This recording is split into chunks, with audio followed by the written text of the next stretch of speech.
மதுரையின் மாபெரும் ராஜ்யம், அரசர்களின் பெருமை, வீரர்களின் நிலம். ஆனால் அந்த நாள் ஒரு சாதாரண நாள் இல்லை. மதுரை நகரம் முழுவதும் திருவிழா கொண்டாட்டம். வீதிகள் மலர்களால் அலங்கரிக்கப்பட்டிருந்தன. மல்லிகை மணம் காற்றில் பரவியிருந்தது. நாதஸ்வரம் ஒலி நகரம் முழுவதும் எதிரொலித்தது. மக்கள் அனைவரும் ஒரே மகிழ்ச்சியில் இருந்தனர். ஏனெனில் இன்று நடைபெறப் போகிறது ஒரு அரச திருமணம். மதுரையின் இளவரசி தேவகி அழகு, அமைதி, கருணை நிறைந்தவள், மக்கள் அனைவராலும் நேசிக்கப்பட்டவள். அதே நேரத்தில் யாதவர்களின் வீர இளவரசர் வசுதேவர் அமைதி, ஞானம், பொறுமை கொண்டவர், ஒரு வீரன், ஒரு தலைவன்.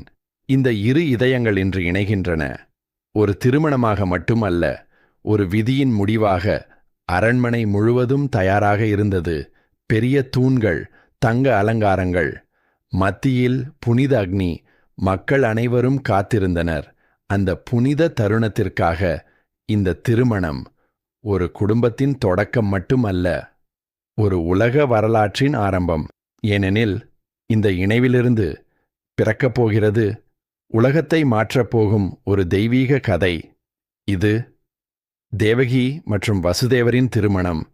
ஒரு புனித இணைவு, ஒரு விதியின் தொடக்கம்.